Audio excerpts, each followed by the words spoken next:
Hi, Dean Casamento here. The last 15, 20 years, probably even before that, when I was playing sort of elite-ish football as a junior, I was initially introduced to the whole concept of goal setting. And, back then I was totally inspired to play football. It was obviously something that I had a huge dream about, about getting drafted in the Australian Football League, the AFL, and that's what I wanted to do, and that's all I sort of set my thoughts on and set my mind on, and I knew that was something that I valued, and that there probably wouldn't have been a minute nor a day that went by that I didn't have a footy in my hand. It's similar to that of my son today, little Zach. But I wondered why back then that every time I set a goal in relation to football, why was it that no matter how big or how small the goal was, I always had the capacity to meet it?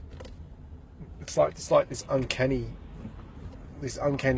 innate instinctive response that affected my behaviour, that allowed me to achieve the things that I wanted to achieve, to a point where, obviously I was on the verge of getting drafted, and unfortunately ran into injury as I was about to take that next step. I think after that, I sort of started to realise that I tried to use the same types of processes around goal setting for other parts of my life, and I must admit I was a little lost. I wasn't necessarily. I really wasn't sure what I wanted to do with myself. But I'd go ahead and set these goals, and often, actually, almost always, I would constantly let myself down. So no matter what type of goal I set, even if it was in the context of school, so I was at university at the time, or in the context of work, whatever I said, I wouldn't achieve them. Or I achieved them marginally, and I never really felt any certain level of fulfillment in achieving them, and I just sort of went on being, I suppose, to a certain point, someone that I didn't want to be, but I knew I had to be that person to get to, or to move towards where I want to go to. I suppose right now, and then I think over the last 8 to 10 years, there's been a common theme with goal setting that I've noticed. Too many people set goals that are associated to things that aren't important to them.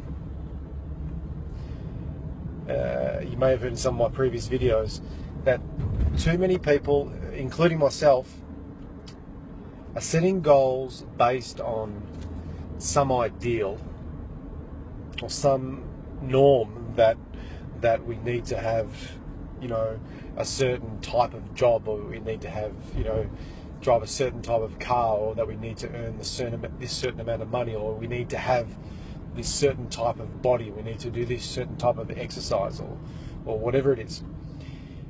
And people obviously work in the space of health over the last 15 years and in personal growth and development, and now obviously over the last sort of 8 to 9 years working in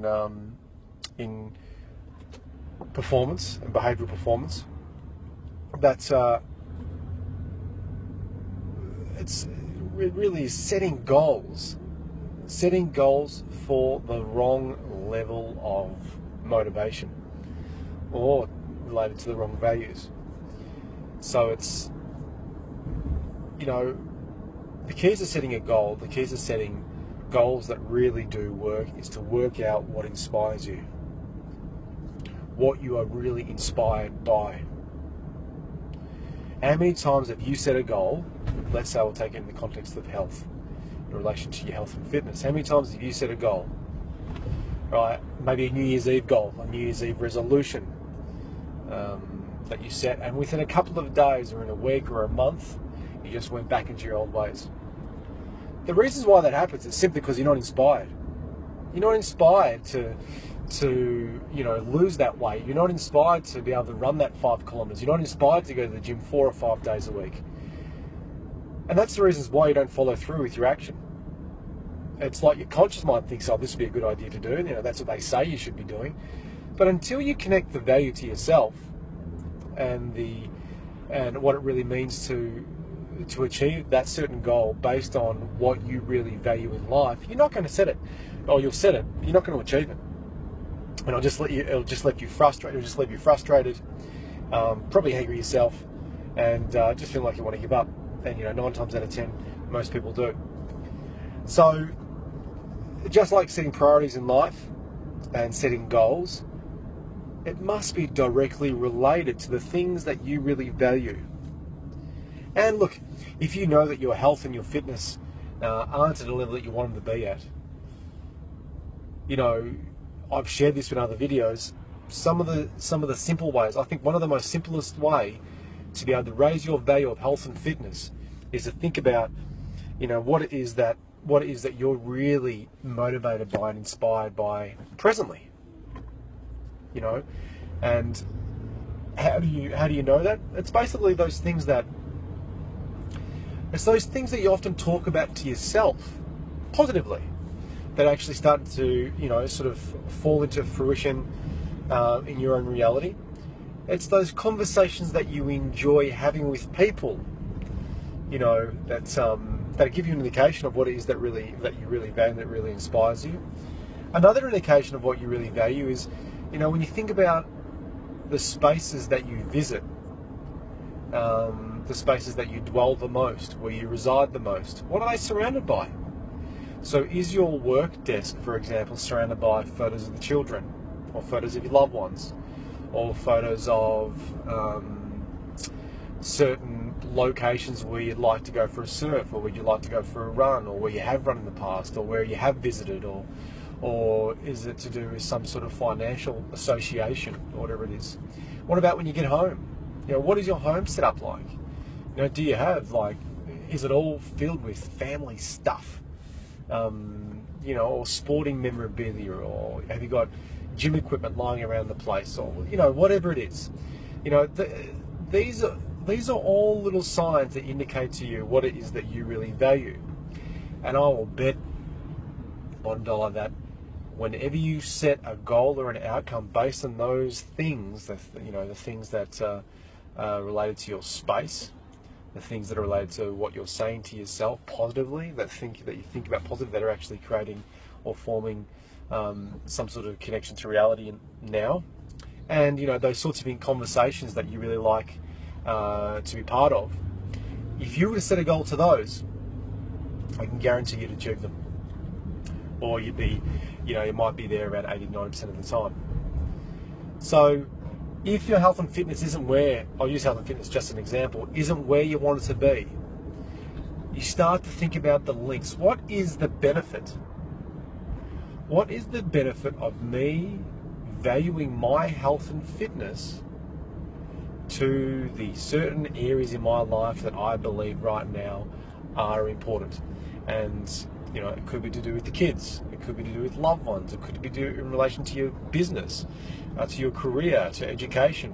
It's whatever it is that you really value. Start to come up with some ideas. Start linking the benefits of the things that you don't value all that much, but you want to value, to the things that you really do value, which once again can be sort of nutted out through your office setup, through certain things that you're surrounded by at home, through, as I said, the internal dialogue that's going on, the positive internal dialogue, not the negative, the positive internal dialogue, and those conversations that you really like to get involved in, especially when someone starts talking about a certain topic and your ears prick up and you go, yeah, absolutely, I want to be part of that. It's an indication that something you really value. We're starting creating links to that stuff, and they're known as your higher values. So guys, give yourself a break. If you're setting goals and you're not achieving them, it's because you're just not inspired. And that doesn't mean you can't be inspired. But first things first, start setting goals right now that you're inspired to do. that you're inspired by related to your high level values. Prioritize tasks, prioritize action steps that are in association with those values. And if there are areas of your life, such as your health and fitness, that you want to increase the level of inspiration or motivation deep within yourself, start to think about what the benefit is in being fit, in being healthy, in being well, in relationship to your higher values in life. I've done this many times, and every single time it generates amazing results. So if you want to find out more about any of my coaching programs, my personal breakthrough program, and even from a corporate health space, my corporate health business is www.melbournecorporatehealth.com.au, and my coaching biz is www.deancasmeno.com.au. Feel free to jump on there, and all my contact details are there. Shoot me an email or give me a buzz, and I really do look forward to hearing from you. Have a great day. See you. Bye.